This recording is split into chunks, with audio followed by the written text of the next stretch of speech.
Today's stuff we're going to be learning is Bava Metzia Daf Mem Tet. We're going to go back for a minute or for a few minutes to this machloka between Rav and Rabbi Yochanan until we get to another machloka about them, about an eravon, about someone putting a down payment down on something.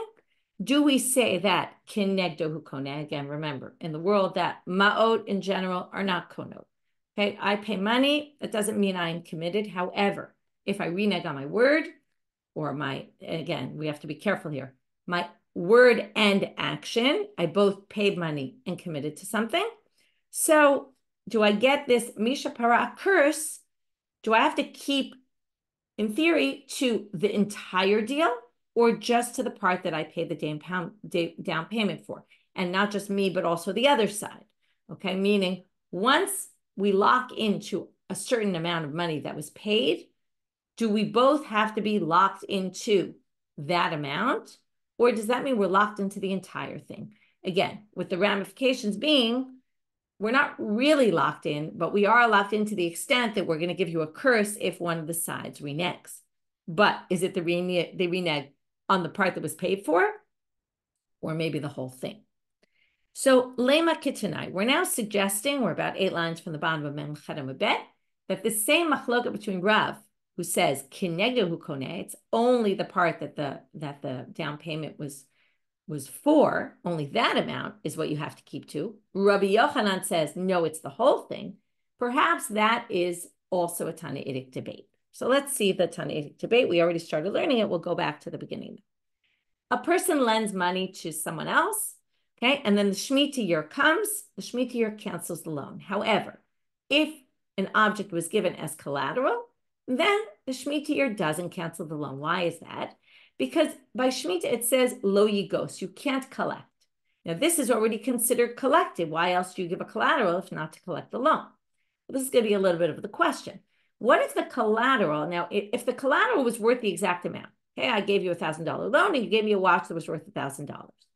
So if it's the exact amount, for sure, we're going to say that that was as if you're paying me back because I loan you money, you give me a watch, the exact same amount. In the event that you don't pay the loan, I'm going to take the watch, which means I don't actually really have to collect this loan anymore. And therefore, when it says in the shmita year, you cannot collect, and therefore the loan is canceled, well, here I already, as if I collected because it's sitting in my property, your watch.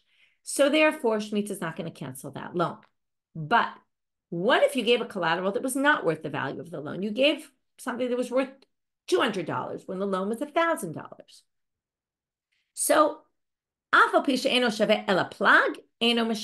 even though it's only worth part, still the loan is not canceled. That's what Divrei Rav and Shmuel ben Gamliel. Rabbi Yehuda Hanasi says, if the mashkom was $1,000, then it's not canceled. But if it was less than $1,000, $200, $300, $400, doesn't matter what amount, then mishamet, the chov is canceled. So now we're going to have to understand the whole, like, what are they debating exactly? The whole chov, the part of the chov that was keneged. Let's see. The first understanding is, and this is then going to prove, same machloket Rav and Rabbi Yochanan.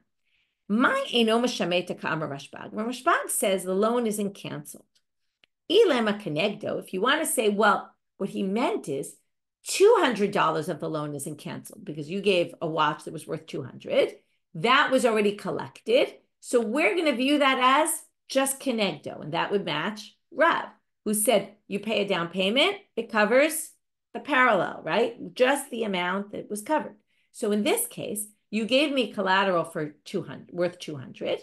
That's going to mean now that the part that you gave me, I don't have to collect anymore. So because I don't have to collect it, shmita doesn't cancel the loan. But the rest of it, the other $800, of course, there's still a loan.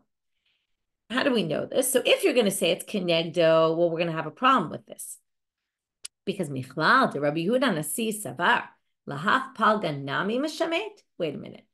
You think that Rabbi Yehuda is going to say, now, in this case, we're going to have a problem. Because if you say then Rabbi Yehuda thinks the whole loan is as if it wasn't collected, shmita year is going to cancel the entire thing. That's going to be a problem. Why? Elamashkon dinakit lamale. They're going to make a certain assumption about why you give a mashkon.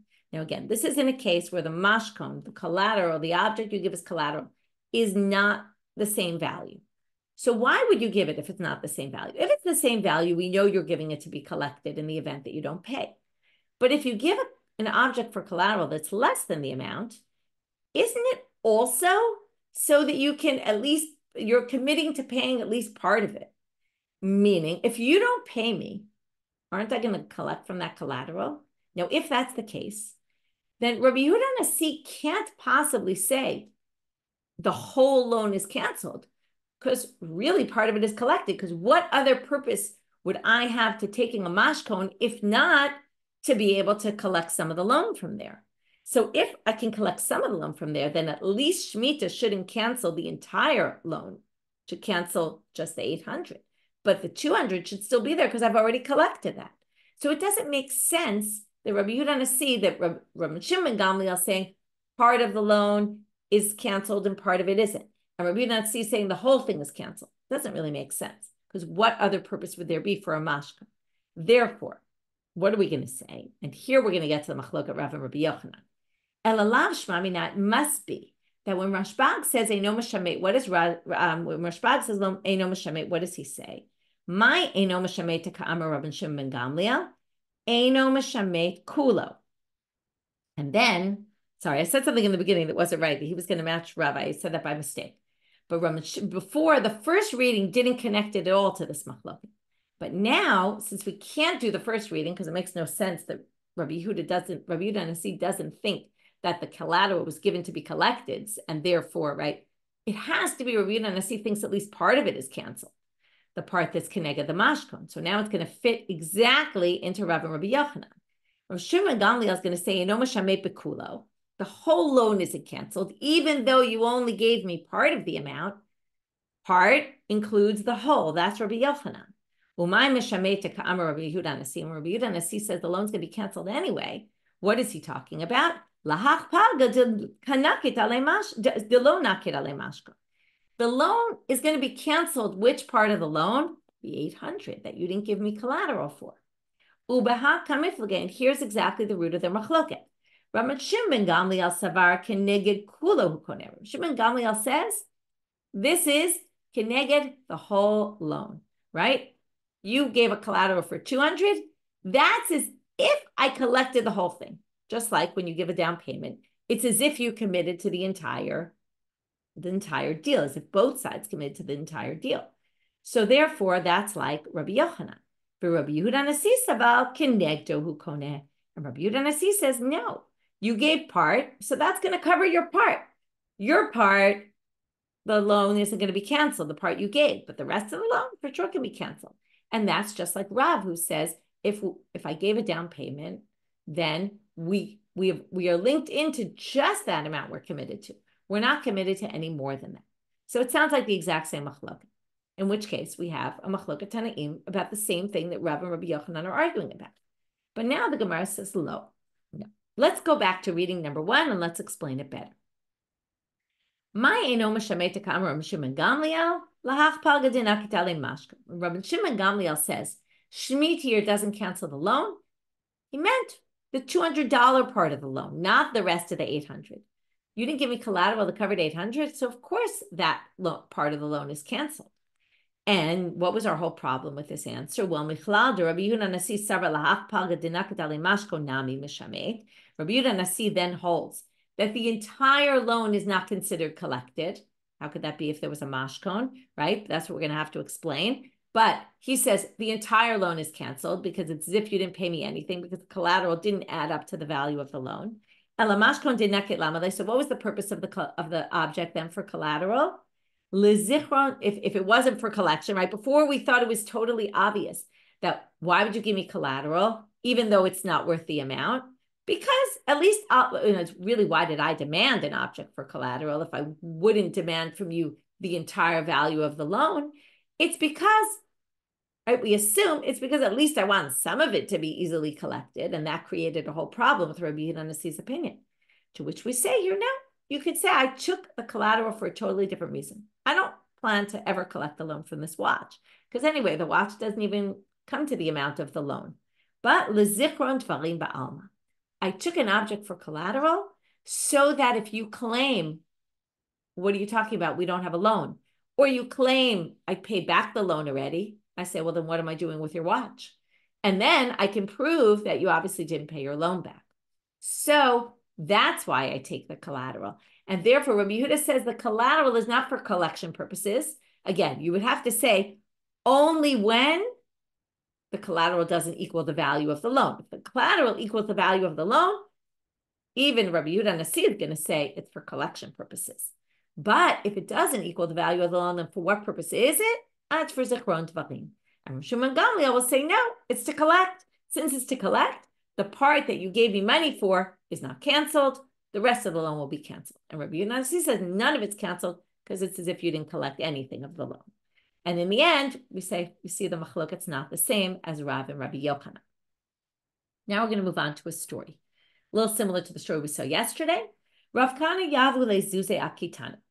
They gave him money for flax. He was selling flax, so he got part of the money. It doesn't say this, but it's obvious from the rest of the story that he only got part of the money. Lissofi yakir kitana. Again, the price of the flax went up. Ata l'kamei de Rav, so he wanted to renege on the deal. So he goes before Rav. In other words, again, what did he want to renege on? Maybe the whole thing, maybe whatever, we don't know. But Ata l'kamei de Rav, he goes to Rav. Now we know what Rav is going to say. Let's go back before we even see it inside. Rav said, Eravon kinegdo hu koneh. If they gave you a deposit or a down payment, then you have to give them that amount, but you don't have to commit to the entire deal. So that's exactly what Rav's going to say. Whatever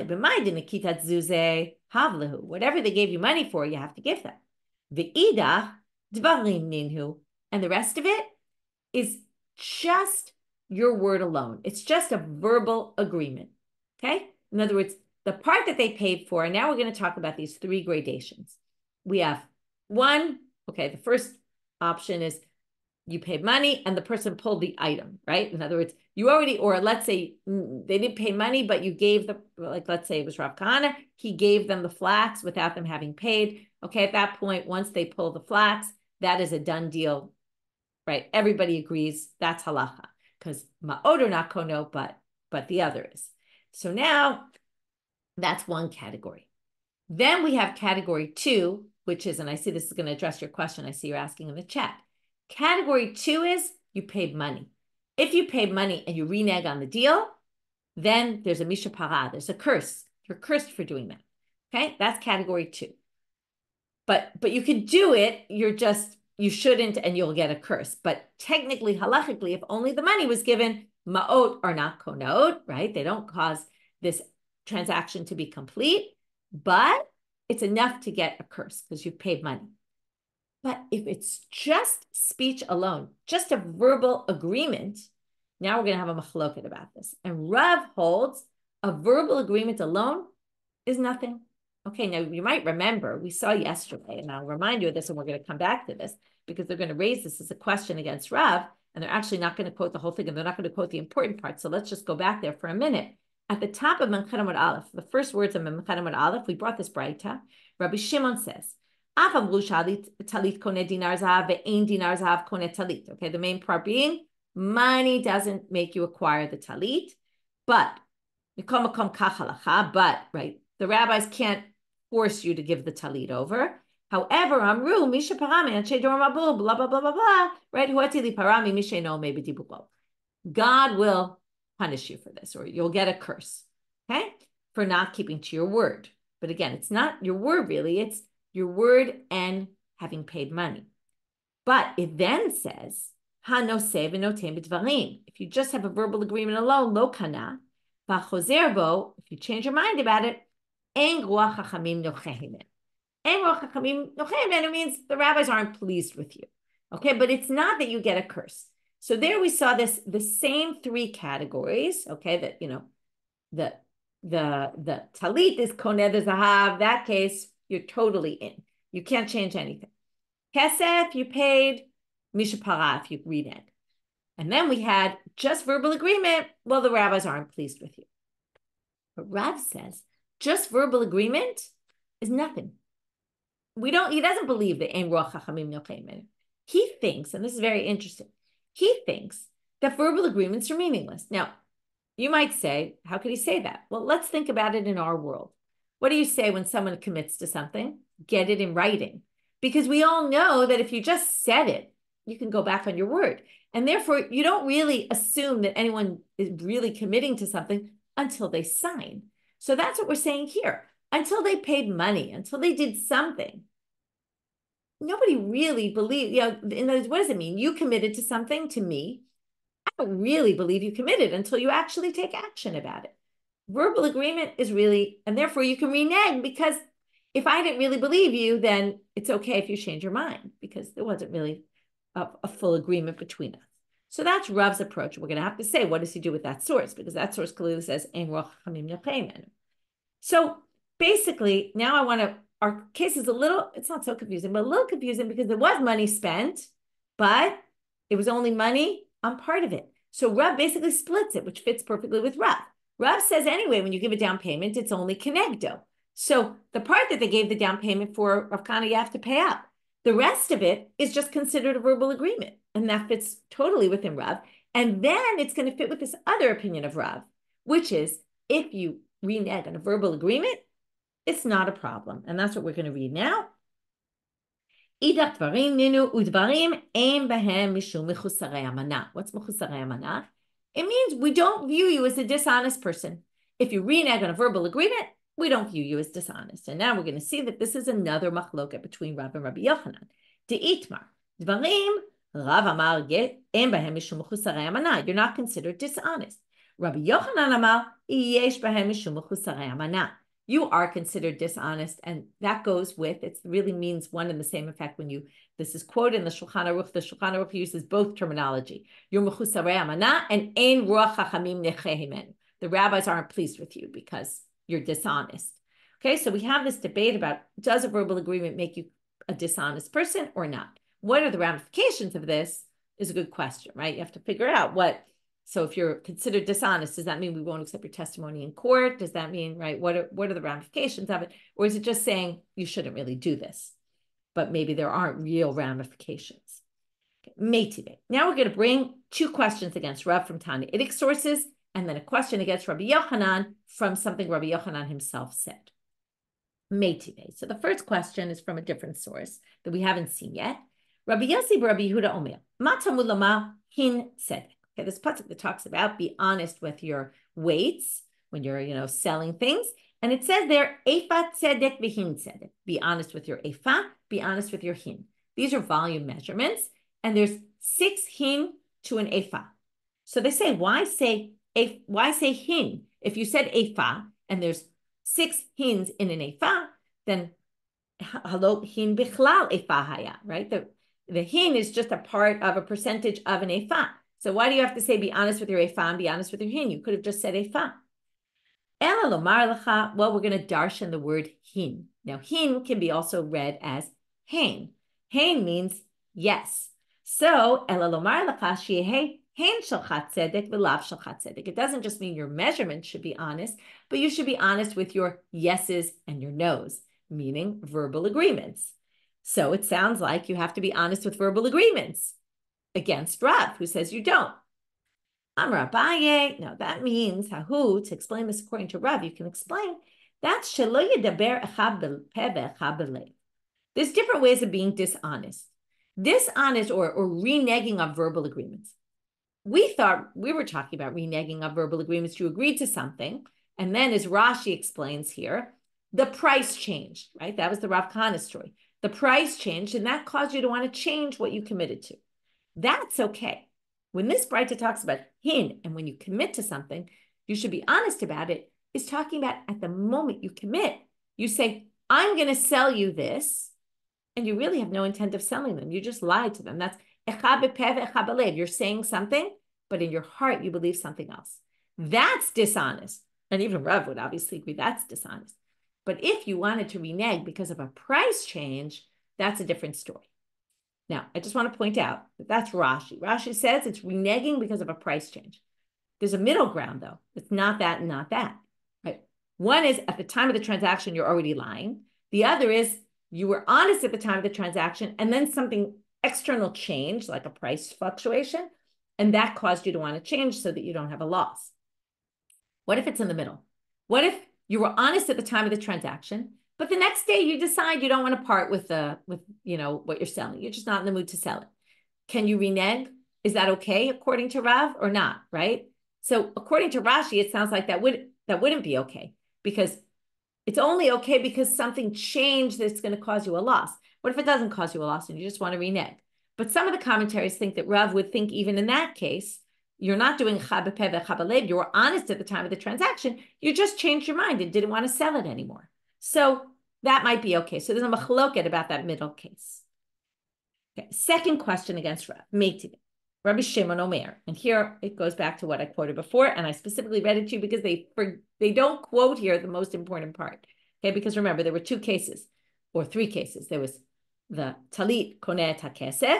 There's the kesef doesn't buy the talit. And then there's the dibor alone, which is the part that we're interested in. But the noseh v'notem b'dvarim, you agreed to, or you had a verbal agreement. They don't quote that part. So let's just read it. We read it already. Rabbi Shimon Omer, even though the talit will cause you to acquire the gold, ain dinar zahav koneh talit, but the gold dinar won't acquire the talit. However, right, that's halacha. The rabbis can't insist you give the talit, but amru misha parame anshe dor mabul anshe dor hapalaga hu atili parami misha no me betibro. But if you don't keep to your word, and here it's not really your word and your payment, then you're going to get this Misha Para curse.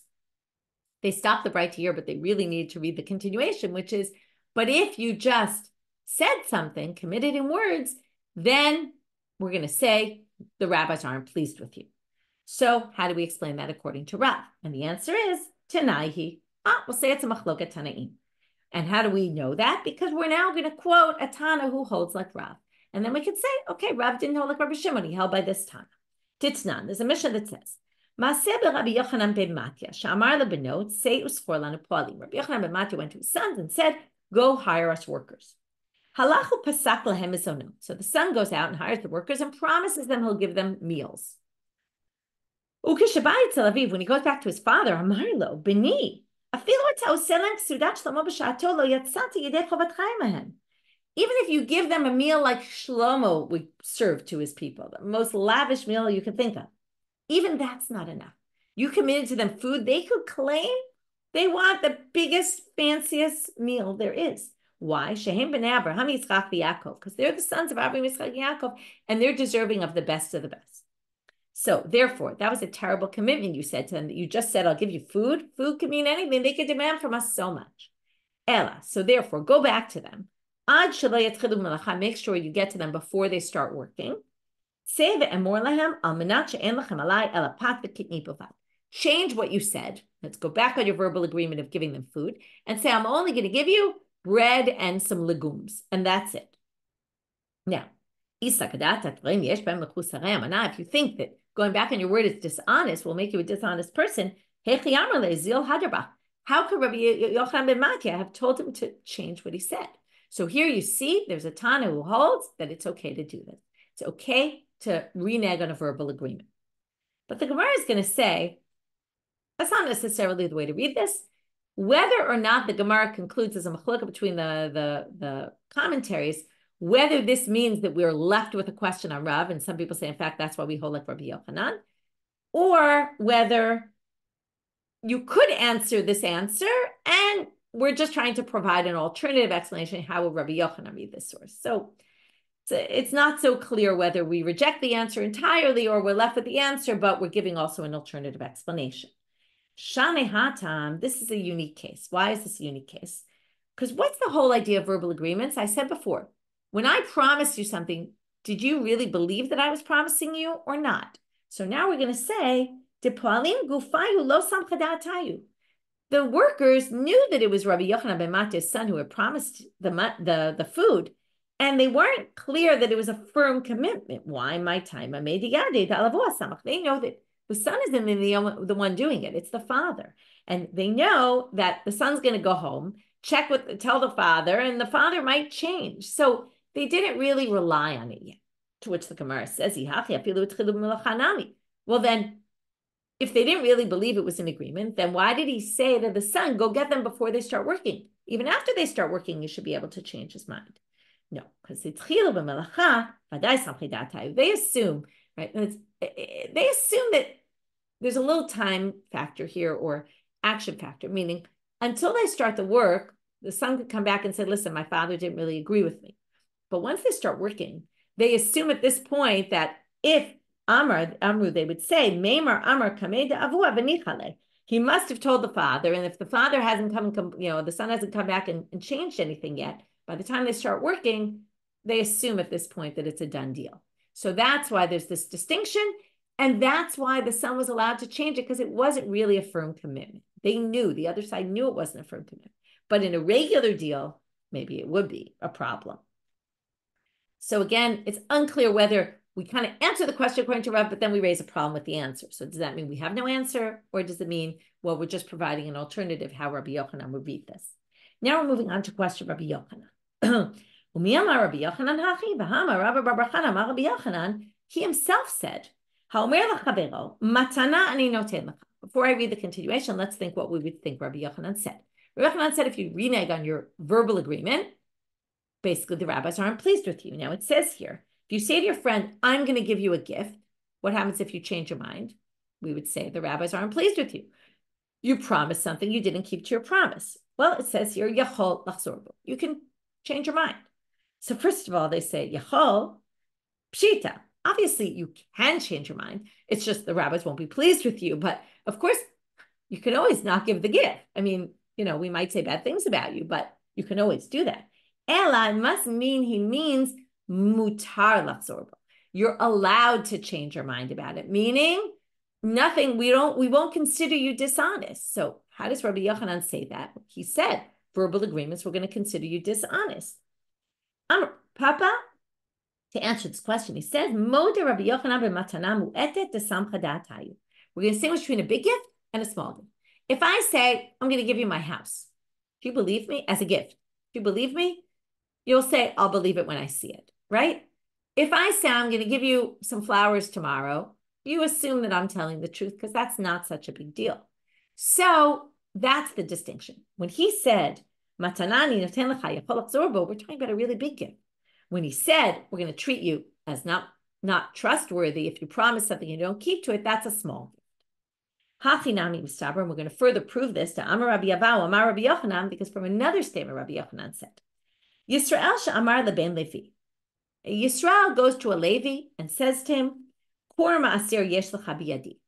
I have a kor, that's a measurement of ma'aser, in my house that I'm planning to give you as a gift. Okay, now what we're going to see here, if this is to prove Rabbi Yochanan, this is a matana mu'etet. It's not the hugest amount. It's not like giving a house. So he commits to this. We assume it's a done deal. He's not going to change his mind about it. And therefore, Ben Levi rashai lasoto trumat maser makom achil. If the Levi has produce that he received as maser, that he now has to take truma on to give to the Kohen, he can say, oh, the core that this guy is going to give me is going to be the truma. So when he gets it, he'll put it aside as truma, even though it's not in his possession right now. And that's going to free him up to eat all the produce in his house because it's going to fix it, right? Produce in his house is untithed. He's going to say, oh, that stuff that's coming to me, that person promised me, that will be the truma. Now I can eat the rest of the produce in my house. And you can see where this is going. If we assume that what the person committed to is a firm commitment and they can't renege on it, then it makes sense that we can allow this to happen. But if the guy could change his mind about this, amai rashai. How, right? If we go by what Rabbi Yochanan said the other time, yachol lachzor mutar lachzor bo. He's allowed. He can change his mind whenever he wants. But we said that's only a big gift, right? Now we're going to prove this because if it was a small gift and he could change his mind, then amai rashai. Then how on earth could we allow this this Levi, to eat the produce in their own house that they took the tithes from the other person? It turns out he's eating untithed produce because the guy could just decide to give it to somebody else and then it won't be his and then it won't be able to fix his produce. Won't be able to be considered as truma. So that proves Rabbi Yochanan that in a small gift, you can't change your mind. So they say, no, not necessarily. This doesn't prove it because it doesn't mean it's not the case, but it just doesn't prove it because you could explain this differently. Could be the Ben Levi was walking by the guy's house and the guy said, oh, here's this produce for you, gives it to him. The guy, the Levi pulls it, does Mashiach, does a kinyan, and then said, but listen, I'm going shopping now, I'm going out, I'm going wherever. Can you just leave it here for a little while? I'll come back and get it. And then it fully belongs to him and the guy can't change his mind. But it doesn't mean if he didn't pull it, that it wasn't the case. So they're just suggesting that maybe that's the case and that maybe that's why it's such a done deal. But it wouldn't prove anything about words alone. But they say that can't be because the rest of that source contradicts that because this suggestion, it says in the Seifa, Nitano leben levi acher, if the guy decides in the end, the Yisrael, to give it to somebody else, ein lo alav ela taromet. The Levi can only just register a complaint, meaning all he has is a complaint, but not more than that. Isa kadata kigon shenalumi menu b'chzar v'kigdo etzlo. If you think we're talking about that, he pulled it and actually acquired it and then just left it there for the guy to watch, amai ein lo alav ela taromet. He would have much more than a taromet. Kevan demashche, since he did the Mashiach, pulling it, mamoni ile gabe. He has a monetary claim against this person.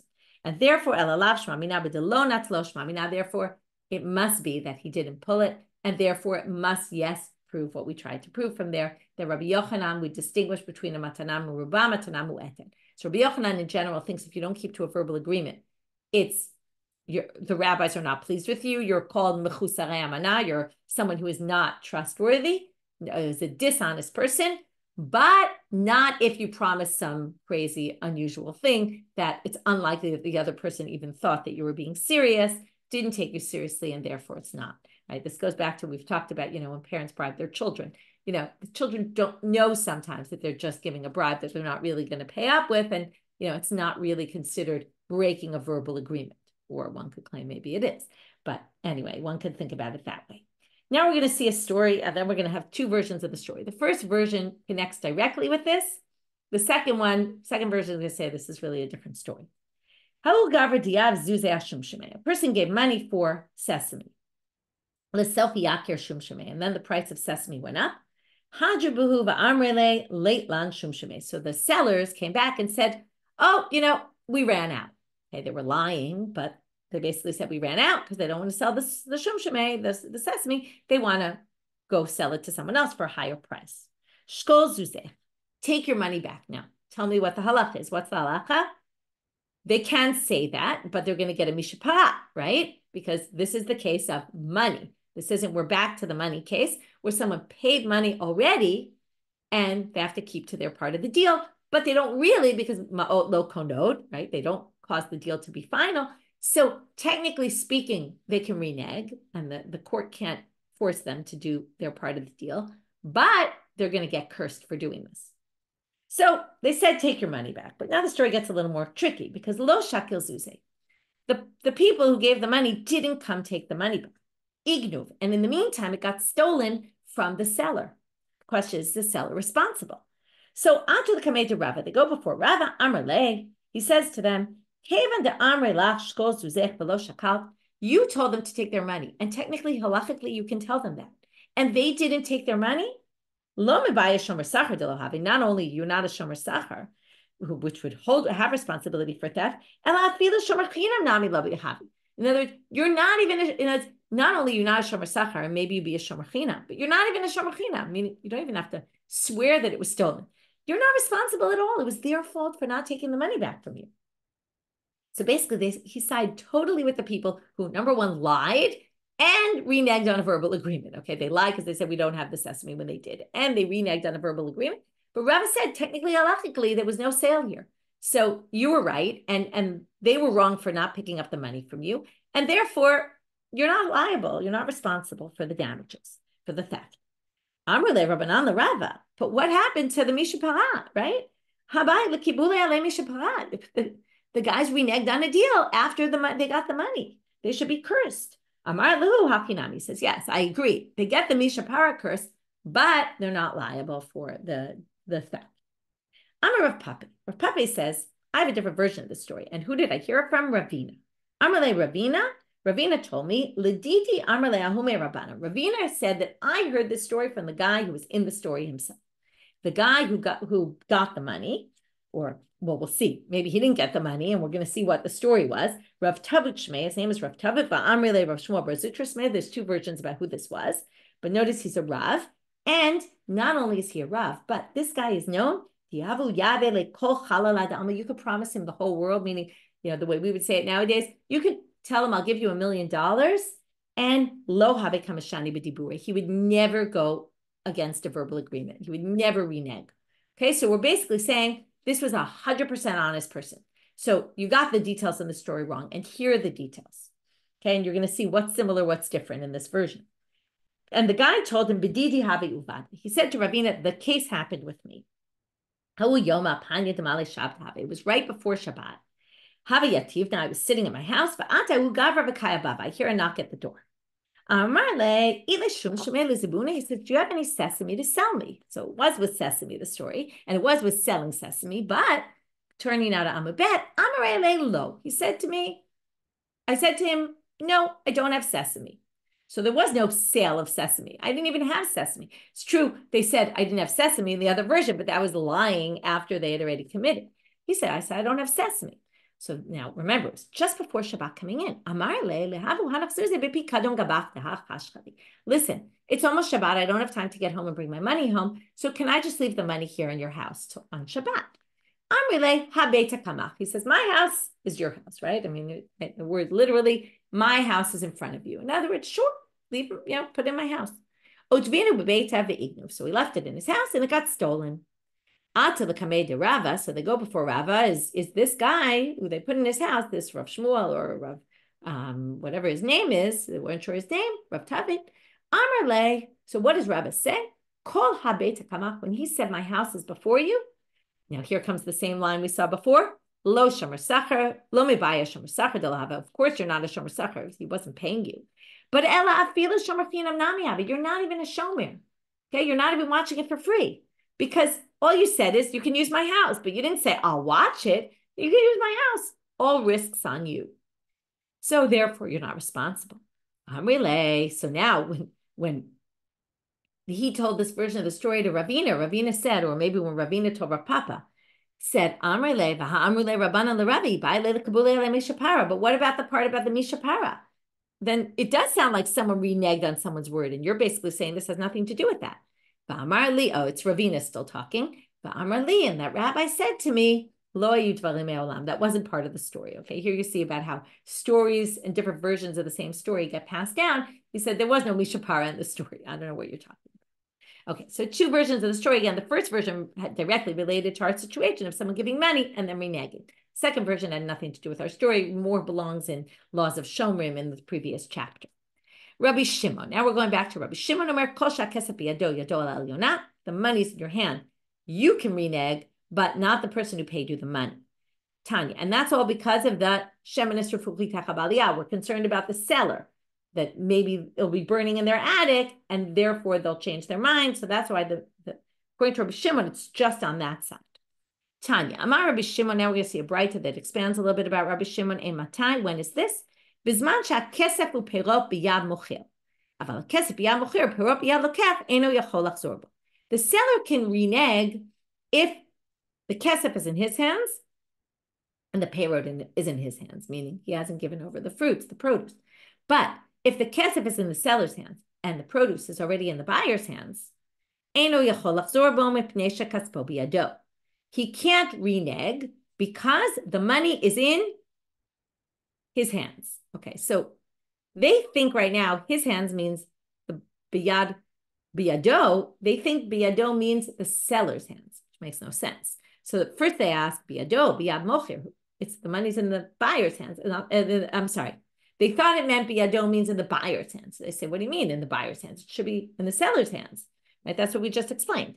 The way they understand it is the reason why you can't renege if the money was given there and the produce was given there and the buyer gets the produce because the buyer has the value of his money already in his hands. And now you're thinking, probably with Gemara's thinking, which is obviously if you have the money and you have the produce, of course. So what are you even talking about? So the Gemara asks, Pshita, what on earth are you saying? This is so obvious. No one would even question this. Why does Rabbi Shimon say this? Amar Rabba Haka b'mayaskinan. Kigon Shaita is a very creative case. Aliyah shelokech muskeret biyad mocher. I'm the buyer, and I go buy from the seller, and the seller is living in my attic. Okay? Now where's the produce? I give the seller the money, and the seller still has the produce. Now, why did they say that Mashiach is Kona and giving the money is not enough? Because what are we worried about? We're worried that there'll be a fire, remember? And the mocher won't care about my produce because anyway, right? He doesn't have achrayut. And also Rashi explains not only that, but if it's not yet sold, then the mocher will be able to renege. And if the mocher can renege, the prices go up, right? The mocher wants to keep the option available to change his mind about it and sell it to someone else for a higher price. So it's also in their motivation. They're motivated to save the stuff. But once, right, if we say ma'oder konot, then the whole issue, right, is maybe they won't care and let my stuff burn. But in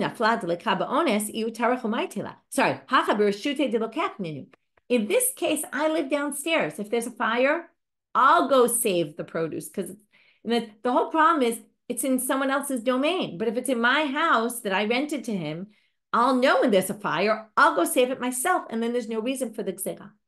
So that's what he's saying. And that's why they're saying kesef biyad mocher uperot biyad lokech. It means if the perot are in the property, in the attic, which is rented by the seller, but in the buyer's house, then you would say that he can't change his mind. Okay, because ma'ot would be konot in that case, according to Rabbi Shimon. Because remember, Rabbi Shimon holds the ma'ot or konot on a Torah level.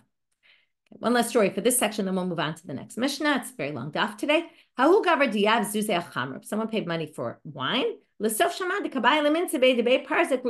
he heard that the king's people or the rulers at the time were seizing all the wine. So you go back to the seller and you say, listen, I don't really want wine anymore. I'm not interested, even though you're not interested because you're worried they're going to just seize it from you. And this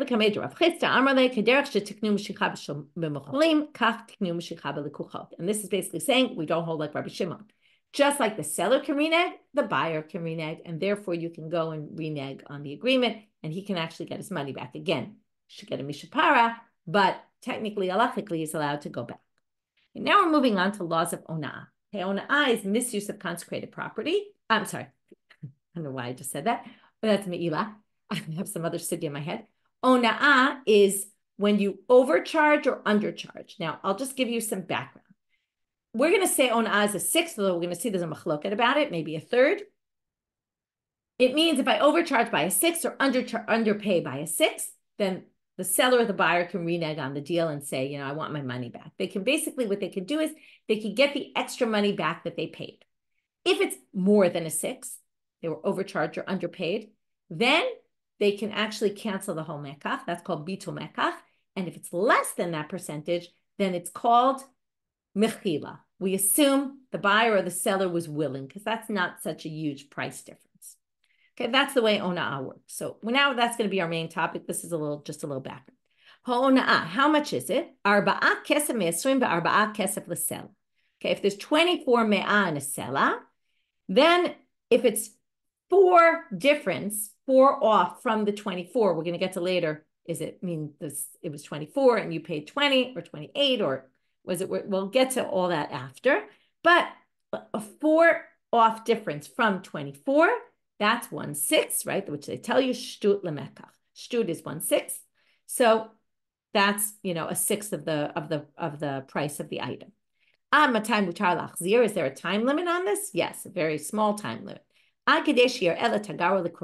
If you buy something and claim you were overcharged, all you have is the amount of time it takes to go to another merchant and figure out what the real price is, or to your relative. You go home and your parents say, "What? You paid that price for that item?" No way, no how. You go back and then you can do that. However, bitarfon belod. Ha'ona'ah shmona kesef me'esrim va'arba'ah kesef l'sela. 8 out of 24. Shlish lemekach. A third of the deal is ona'ah. Samchuta garei lod. All the merchants were so excited because they could overcharge more without having an issue. But Amar Lahem Kol Hayom Mutar Lachzor. But then he said to them, they have all day to change their, to come back to you. Thanks for your psak, but no thanks. We'd rather take the 1/6 of the rabbis and keep a very small window for people to change their minds than take yours where people have all day to change their minds. Okay. Now the Gemara starts off Itmar with a basic machloka between Rav and Shmuel about how we calculate this 1/6. Shtut mekach shaninu. It's basically 1/6 based on the price of the market rate of what it's supposed to be. So if it was supposed to be 24 and you veered 4 in either direction, it's a problem. Ushmuel amar shtut ma'ot nami shaninu. Even shtut, he's now going to say, I agree with Rav, but I add another case, which is if it veered a 6 based on the price that you paid, not the value, but the price you paid. We're going to see right now what he means. Shavi shita b'chamsha. If you had something valued at 6 and you sold it for 5, or shavi shita b'shiva, or you sold it for 7. Now that's a 6 from the value of the item. The item's worth 6 and you veered 1 this way or 1 that way. That's 1 out of 6. Either which way, right? One's for the mocher, one's for the kone, right? One's for the buyer, one's for the seller. Both of them agree that this is ona'ah. But this is their disagreement. If you sold something that's worth 5 for 6, now if you base it on the price of the item, it's a 1/5 difference, right? Which is more than ona'ah. That would be bitul mekach. But if you say that it also works as a 6 from the price you paid, so you paid 6 for something worth 5, you veered 1/6. V'shave shiva b'shita, or if it was worth 7 and you paid 6. So there it's going to be 1/7 if you base it on the price of the item. And if you base it on the price you paid, it'll be 1/6. So if it's 1/7, we call that mechila, right? But if you base it on also the price that you paid, you're veering 1/6 from the price that you paid. You paid 6, should have been 7. That's 1/6 of a difference. So the Shmuel damar batar ma'ot azlinan idi v'idi ona'ah. If you say it by the money like Shmuel, then both of these are ona'ah. L'Rav damar batar mekach azlinan. If you say it only goes by the price of the item, the actual price, shabecham shabeshita is bitul mekach havia. That's what I already told you, right? And the whole mekach is canceled. That's more than ona'ah because it's a 1/5 difference. And shave shiva b'shita, if you sold 7 for 6, mechila havia, you can't do anything about it because that's only 1/7.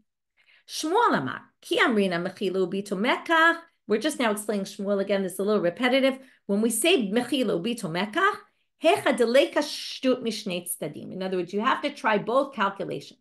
If neither is a 6, then we could call it bitul mekach or mechila.